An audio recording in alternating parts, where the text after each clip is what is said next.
Okay, ready, set, go. All right. We're going in 3, 2, 1.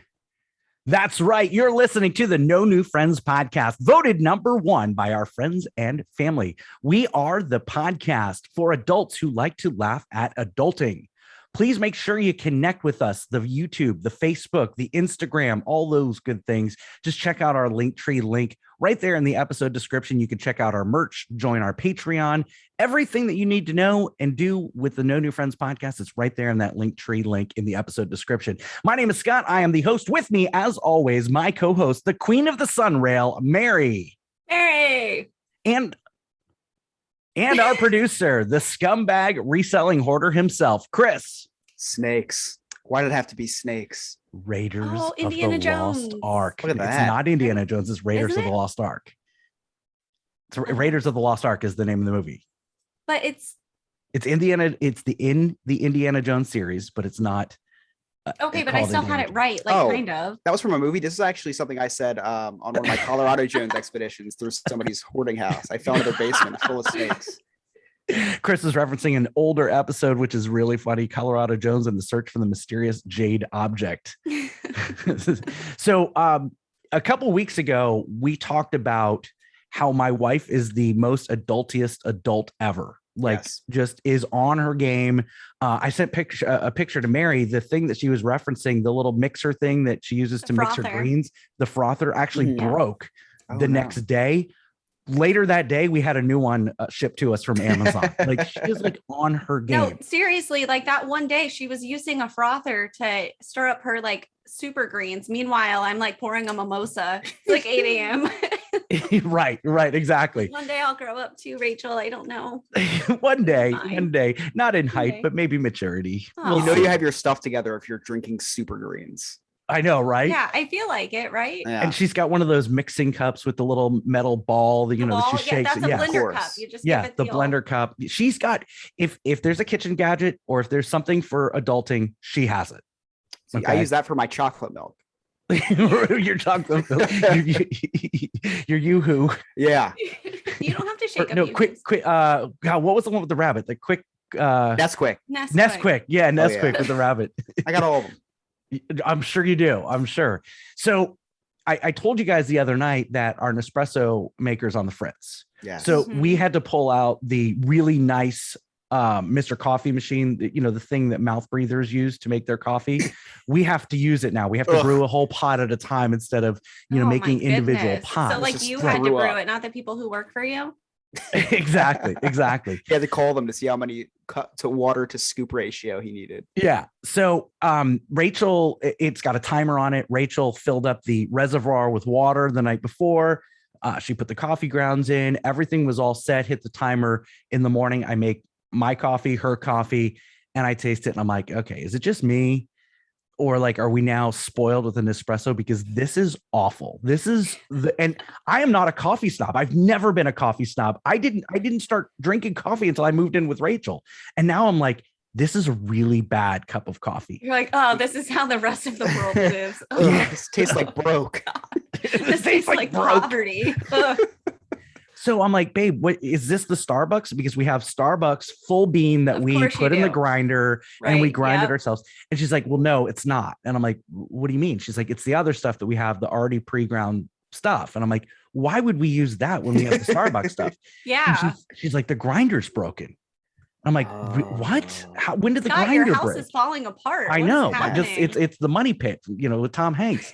So she opens the cabinet that the grinder sits in. She says, it's broken.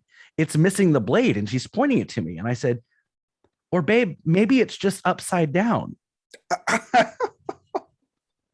Oh. Needless to say, our grinder works just fine. Oh, well, that's good. Okay, look, Rachel was a victim of circumstance.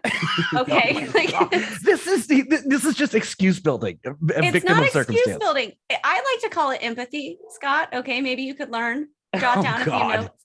I don't know. Things like that happen. You're telling me you've never done something like that before where you were like, all the time. Stop. All the time I do stuff, but the difference is I've never claimed to be a good adult. She doesn't claim to be either. We all put her on this pedestal. We do it to her. Yeah, and the victim of circumstance that she was on was called Pinot Grigio. The Grigio will do it. So, look, I probably had a time. I mean, I've been on the phone and I'm telling, I'm sure I've done it with Mary where I'm like, hey, hold on 1 second. I can't find my phone. And she's like, well, what are you talking on? Oh yeah. Or, I've put my keys in the freezer or something like that. Mm-hmm. Can you guys think of any like just adult fails? Oh, I mean, like which one? I don't, there's so many of them. I really need you to just maybe narrow it down for me a little bit. Well, we did kind of talk about this actually a couple of weeks ago when I was talking about how I washed my clothes in fabric softener for the longest time, didn't notice that it was a thing. So we have kind of already talked about that. I guess I just wanted to throw my wife under the bus because she had a rare failed moment. I mean, that's really rude. I mean, I do a lot of things that are unadult like. So like, for example, I'll ride my gas all the way down to E and then some. Like I'll just wait and hopefully I make it to where I need to go. So that's not very adult like.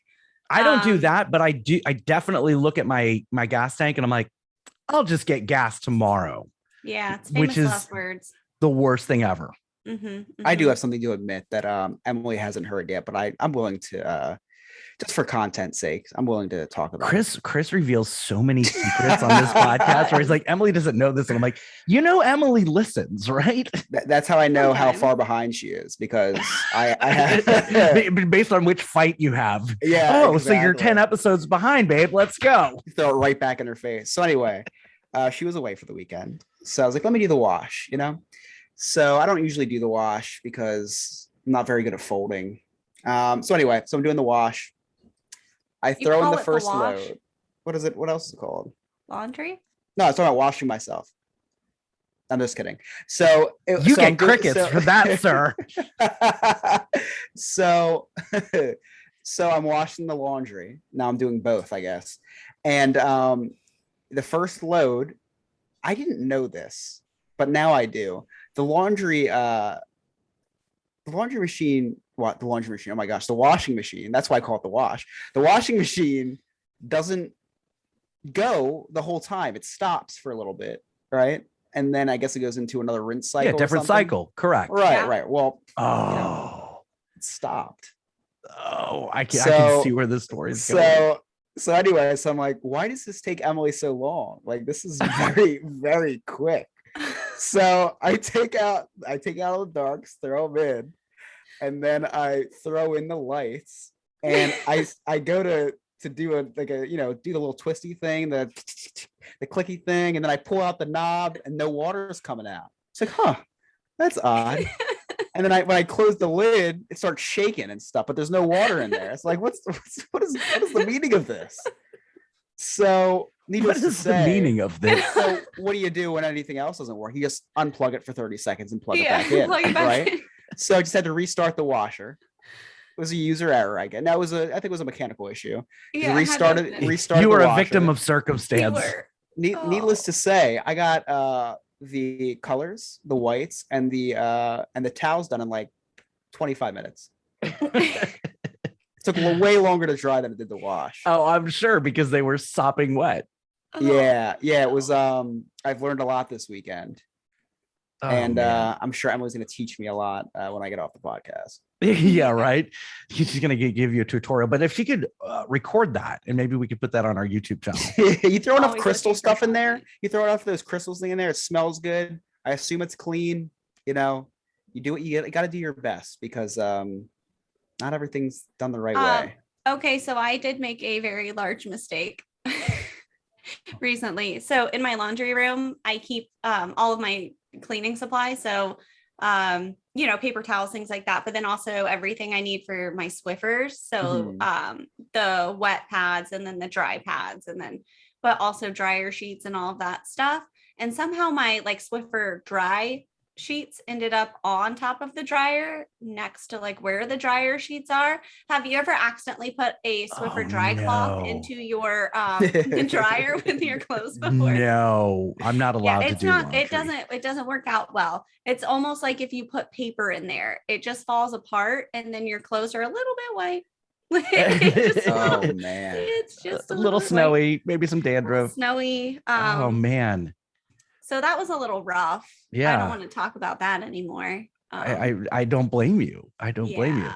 So in pop culture news, there's a new Netflix documentary out. And well, Mary, I'm sure that I don't know if you would like it or not, but Chris would definitely love it. Ooh. It is called The Malice at the Palace. Oh, I've heard about The Untold Story. It's all about the huge brawl, the huge fight between the Pacers and the Pistons fans. I actually don't know a lot about this, Scott. I saw that. I was watching that game live. Really? Can you give a little rundown of what happened? Absolutely. So the Detroit Pistons beat the Indiana Pacers in the Eastern Conference Finals in the 2004, the previous season. Okay. So there was a lot of bad blood, and there was a flagrant foul that was called at the end of the game, which pretty much determined that means when you intentionally foul someone, but it's really hard, you have no intention of going for the ball, you're pretty much trying to injure the person. Remember a few months ago, I was learning a ton about basketball, and I got into it. Yeah, you remember that? I didn't learn that. Well, you don't see flagrant so much in college as you do NBA, because college, they respect each other. I like the word flagrant, though. I would like to use that more often. Perfect. So continue on.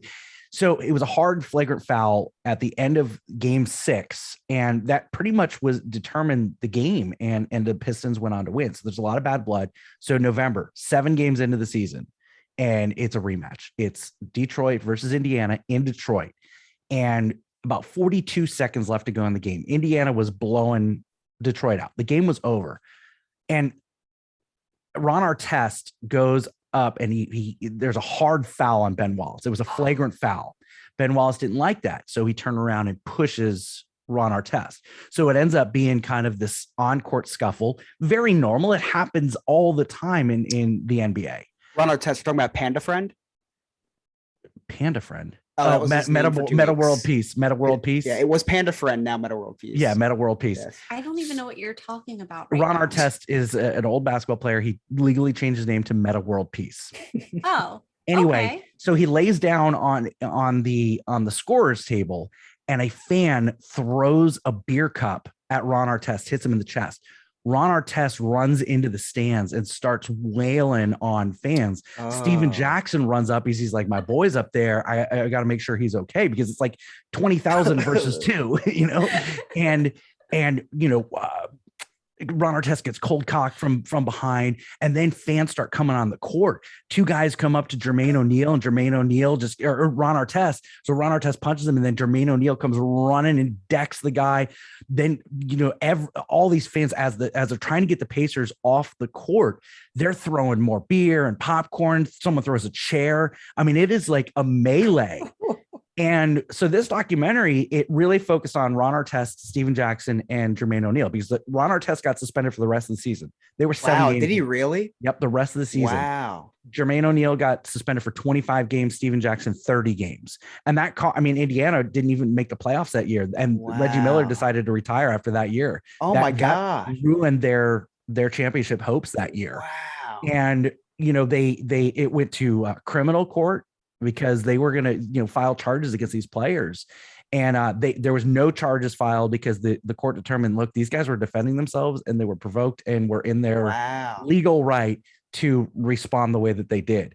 But I did see this pop up on Netflix. It's really good. I didn't choose it. I chose the thing about tyrants, how to become a tyrant or a dictator instead.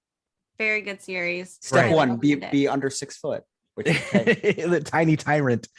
That's your new nickname. That's what they used to call me at one of my jobs. That's funny. Yes. Scott, is Ron Artest in the are the players in the documentary? Yes. It's mostly Ron Artest, Jermaine O'Neal, and Steven Jackson are all in. It really focuses around them. Reggie Miller is also in there. It's just one. It's a 1 hour. It's a 1 hour one and done thing. But it really focuses on the players kind of defending themselves and other things that happened that provoked them. And all. It's really interesting because the NBA players got a bad rep after that. They were like, oh, the thugs of the NBA and blah, blah, blah. Which footage of like the actual brawl do you get? Because that's what I'm interested in. All of it. And then some. You get some never before seen footage. I think I'll watch it then. It's super interesting. And, like I said, I watched that game live, and then the Magic played the Pacers the very next game. And like Indiana was down to 8 players, but I know a lot about that occurrence, and it's fascinating, and it's definitely worth a watch. Wow. Maybe when we come down, we'll go to a Magic game and recreate it. It'd be great for content. Yeah. The thing is Ron, like everybody knew that Ron Artest had some mental issues. Like he was clinically depressed, anxiety, all sorts of issues. And at the end of that game, Jamal Tinsley goes up to him and says, well, now you can go get your foul. And he kind of provoked Ron Artest to push Ben Wallace. And it's like, why would you do that? That's pouring gas on a fire. Like, wow. The guy's unstable. Anyway, all right, we're going to go to break. When we come back, we are going to find out once and for all, is Mary or is Mary not high maintenance? You're listening to the No New Friends podcast. We'll be right back.